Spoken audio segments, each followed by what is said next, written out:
Universal design for learning. I'm teaching a 5-week course as we speak, and I'm on week 3 at UCI, specifically for universal design for learning. They don't have a special ed department, so they try to recruit and incorporate as much as they possibly can from individuals who have a background with special education. So this is my opening PowerPoint, and it's just a brief overview. I have so much stuff, and if you at any time want anything additional to what we see today, please let me know, email me, and Dr. Rao can give you the email address. So let's go to the first slide, and let's just do a brief introduction or overview of what is universal design for learning. It's a framework, and it's almost like a framework or a template by which we can improve and optimize teaching and learning for all students. And it's a framework that is based on scientific insights and how humans learn. You'll see that with universal design for learning, it applies to the brain networks, and we'll talk about that in another slide. So universal design for learning is an approach, a way in which we can design our curriculum and help teachers to serve all learners, regardless of the extent of their disability, their ability, and their age or their gender, whether or not they're language learners, what their cultures might be. And it provides a blueprint, or like I said, a template for us as teachers to use that would automatically incorporate strategies and materials and assessments and tools that would reach out to all of the learners that are in our classrooms. So let's go to the next slide, please. I'm taking notes here as well, or I have notes here. I want you to look at those 3 areas that I've got. And actually, I'm going to speak to each one of them in a different sequence. I want you to go to the bottom when it talks about multiple means of engagement. Universal design for learning has 3 principles to it. And the first one, multiple means of engagement, which is at the bottom and in the gray, is that opportunity or ability to turn or tap into the learner's interests by offering them choices for the content, choices for the tools, choices for being motivated, and offering what we call adjustable levels of challenge. If you've been in my classes before, you hear me talk so many times about leveling the playing field so that all students have equal access to the content, even though their outcomes may be different. So when we engage our students, we have to hook them into that lesson. If you're following a pretty typical lesson plan, you've got an open body close. You can go back to the other tip, thanks. You could go back to, or you could think of an open body close. Multiple means of engagement is how you open up your lessons and get the students hooked. Go to the top one, which says multiple means of representation. This is kind of like the opening part of our lesson, whereby we're using a variety of methods to present information to provide a range of means to support. In the body of your lesson, you have an I do it, a we do it, and a you do it. There's no one way for me or you as the teacher to present information. UDL asks us to consider a variety of ways in which we can introduce the students or show the students about the learning objective. For example, if I say, and I start my lesson with, by the end of this presentation, we are going to be able to add and subtract fractions with like denominators. How do I get them hooked? How do I get them engaged? I can use manipulatives. I can show a little video. I can talk. I can use vocabulary cards. So I want to engage them, but I want to also present that learner objective in a variety of ways. Going to the third one, which is really in the middle, multiple means of action and expression. Once you've delivered that lesson, and once you've done the teaching and done all the activities to commensurate with the objective, how are you going to ask kids to show you what they learned and show you what they know? So universal design for learning gives us, or asks us as teachers, to give a menu of options so that students can say, I can do a PowerPoint, I can write a paper, I can take a multiple choice test. So the framework for universal design for learning asks us as educators to present our information and engage the students in a variety of ways, not just a one size fits all. So let's go to the next slide. As I said earlier, Universal Design for Learning is a research-based framework that relies on the universal or the primary brain networks. So our brains have recognition networks, and that's how they take in or they receive the facts and the information that we give them, either through what we ask them to read, what we're showing them, how we're asking them to look at a video or to take notes. The strategic networks are very important, especially with kids that have learning disabilities, because this is the how of learning. Each of us, you're listening to my PowerPoint presentation, you're strategically taking that information and you're categorizing it, or you're planning it, or you're putting it somewhere so that you can retrieve it later on and better understand it. So the strategic networks basically talks about how we take that information that we as teachers give students and how we organize it in their brain. It has a lot to do with executive functioning, which we're going to talk about in a little bit as well. The affective network is how they process it. How do they perceive it? What is their perception? And what are they gaining from it based on their understanding, based on maybe their culture, based on whether or not they understand the language.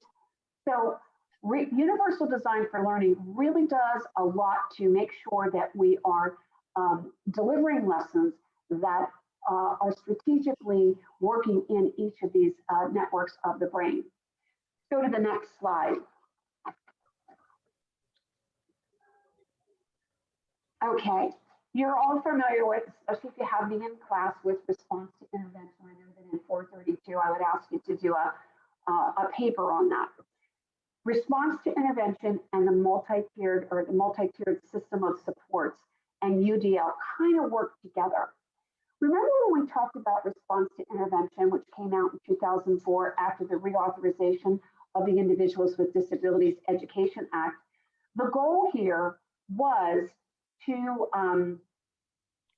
provide general education strategies for all teachers to use so that it could reach out to all learners, including those that might be eligible or might have some learning challenges that might result in special education placement or services.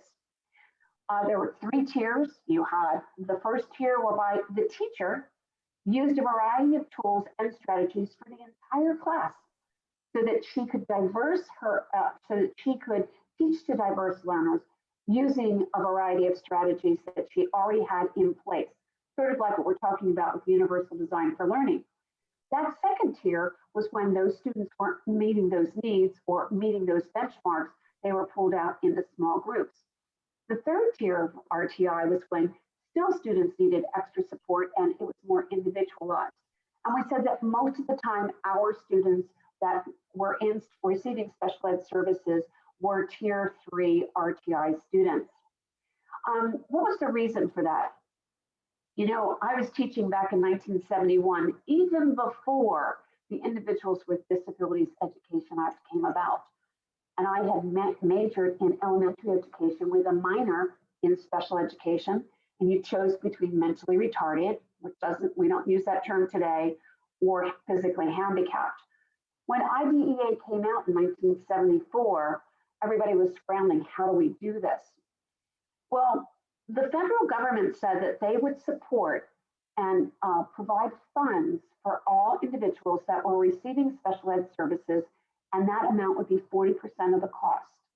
To this date, and I checked that again today, federal government has really only provided about 14% of the monies that they said that they would to support public schools and their special education programs. So what happens is there's a large encroachment on the general ed fund. So I think what happened is that we've tried our best to educate all teachers to kind of differentiate their instruction so that we could meet the needs of all learners, including those that were receiving special ed services. Does it work? It does. It does help us to support that least restrictive environment requirement, that principle for IDEA. But at the same time, it doesn't mean that our students don't require or still don't need the specific supports, such as those that are outlined in their IEP. Let's go to the next slide, and we see a little bit more here about response to intervention, RTI. Professor Carroll, it's Dr. Rao. Would you be able to adjust your microphone maybe? Sometimes Okay. we can hear you real well, and sometimes it's a little garbled. Okay, I'm so sorry. Is this better? It's okay. I think so. All right. This next slide just kind of points out specifically the academic systems and the behavioral systems of response to intervention. And like I mentioned in the previous slide, tier 1, all students, tier 2, some students that were at risk, and tier 3 were a very small group. And usually referrals for special education services take place for those students that are in tier 3. We can go to the next slide. Is it better, Dr. Rao? Better? I think so. Yeah. Okay. If anybody has anything, I'm sure they're sending you a chat, correct? Or sending you in the chat box. Oh, yeah. If any, I forgot to mention that, but if anyone has any questions, we will have time at the end, but you're also welcome to post things in the chat box and we can stop periodically. So either way. Perfect. In this slide, you see the multi-tiered system and supports. And it talks about how it emphasizes multiple levels of instruction and support for all students, even those that have advanced skills. You can go back to the last slide, Tiff. The last one. Okay, there you go. It's a general ed function. Response to intervention and UDL as well as MTSS are all gen ed functions. You know that in special education, we focus on discrepancies and we focus on specific goals and objectives to meet the needs of that individual. But the MTSS focuses on not only helping or differentiating instructions, but teaching teachers through professional development and instructional supports to use strategies and to try strategies in the classroom. You've got professional development, you've got a collaboration between gen ed and special ed. And I don't think at 3 universities now, there isn't one that does not require some kind of instruction or some kind of course that requires gen ed teachers to incorporate universal design for learning. So we'll go to the next slide. And here we go. We have, again, that 3-tiered system where you try these strategies with all the students in the classroom. And then those that are not meeting those benchmarks, you divide into small groups. And then those that need specific individualized instruction, you do so. And again, it's usually that smaller number that requires that, that referral for special education services. Next slide, please. So how do all 3 connect? Well, they all provide an organizing structure. It is all outlined so that it enhances student engagement, student participation, student understanding, and student assessments. So it's a level of, it's a response to intervention in terms of helping all teachers to adopt specific skills in order to reach all learners. Again, I'll use that term, leveling the playing field. I remember when I was a student, you can keep that slide, that's great, Tef, that umbrella. This is the umbrella. Multi-tiered system of supports is the overall, the generalized concept. RTI is a strategy, UDL is a strategy, okay? I said, one of those analogies that I would use with my students when I was on campus would say that if I stood at the door and I said, no glasses are allowed in this class, no eyeglasses, and anybody that wore eyeglasses had to take them off, I have created a culture or a class of handicapped individuals. So UDL actually increases engagement and increases learning by leveling that playing field and giving each student that needs a pair of glasses the opportunity to use them and to be able to have the same access as typical peers or as others in the classroom. So we can go to the next slide.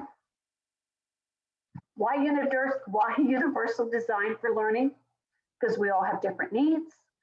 We all come from different educational backgrounds. We have different attention spans and interests. We have different language abilities, and we have different cultural backgrounds. It isn't that one size fits all. Let's go to the next slide.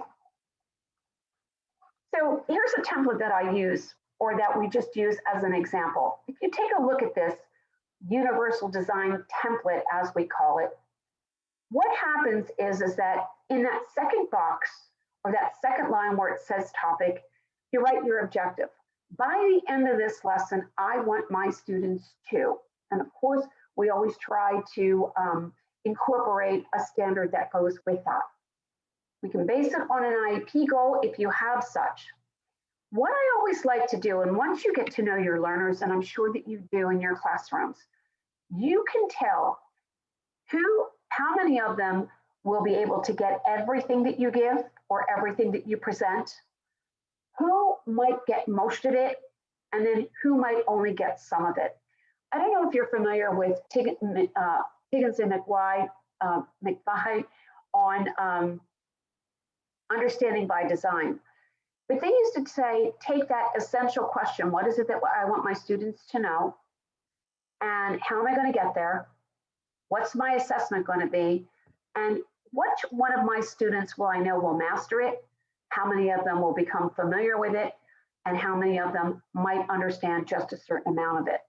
So in this particular template, what you want to do is say, how can I take my lesson and find multiple ways of representing my objective? How can I take my lesson and give my students an opportunity to engage in different ways? And how can I take my lesson and how can I give them opportunities to show me what they know? So what are some things, and you might want to write this in the chat board, that you might do in order to open your lesson that is differentiated? What are some things that you might do during your lesson that gives students options in terms of participation? And what are some things that you might do at the end of the lesson to allow them to show you that they've mastered it, they've become familiar with it, and that they've understood at least some of it? So these are some key questions, and that's just a template. It's just a sample. And I think different universities have different ones. And you could always Google UDL and you'll see tons of them there. Why don't we go to the next slide? I'm not going to show this video. David Rose is one of the gurus of universal design for learning, but he talks about the principles of universal design for learning. And I'm not going to show right now because it's pretty informational. And if you want to, I know that you're going to see the presentation or you have access to it. You can copy and paste it and take a look at it. But I want you to we'll go to the next slide. I'm going to go over some of the key terms that he talks about. He talks about comprehension. In order for us to support student comprehension of anything that it is that we present to them, we have to know what's their strategy. I like to take notes. I like to color code the notes.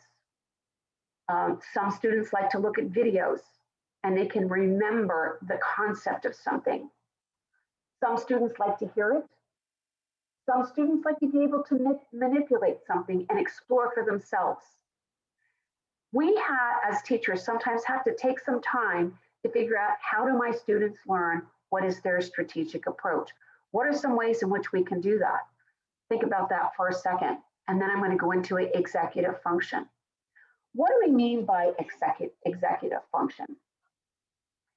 We talk about that a lot, especially when we're talking about students with ADD or ADHD, and we say, they're lacking executive function. And I know that many psychologists today in your school districts actually address executive function because it tells us a lot about how our students learn.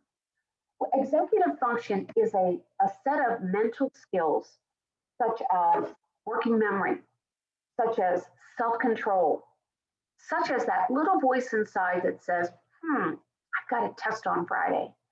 What's my strategy for studying? Or, oh, I have a long-term assignment that's due. How can I chunk that? If a student is limited in their executive functioning, then we need to be what I like to call their external organizer. So for some students, taking notes is a challenge. So you maybe give them a template, or you give them what? A hard copy of notes when the lecture's over.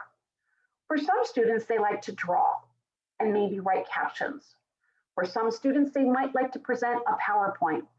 However, their graphic organizer in their brain works and allows them to complete the learning goal, we need to be able to give them that opportunity to do it in that way.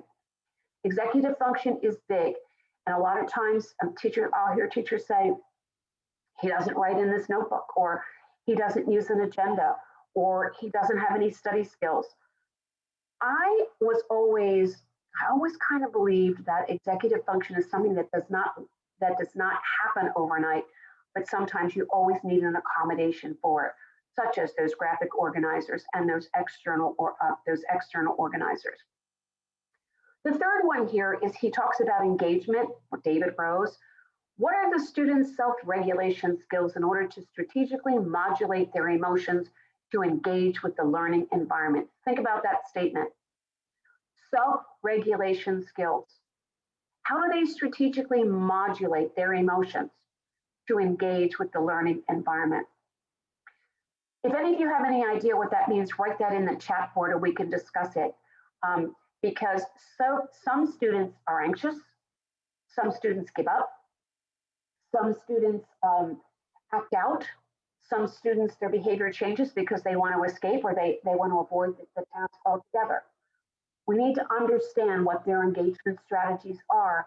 We need to be able to front load them with strategies or tools that will help them be better engaged. And let's go to the next slide.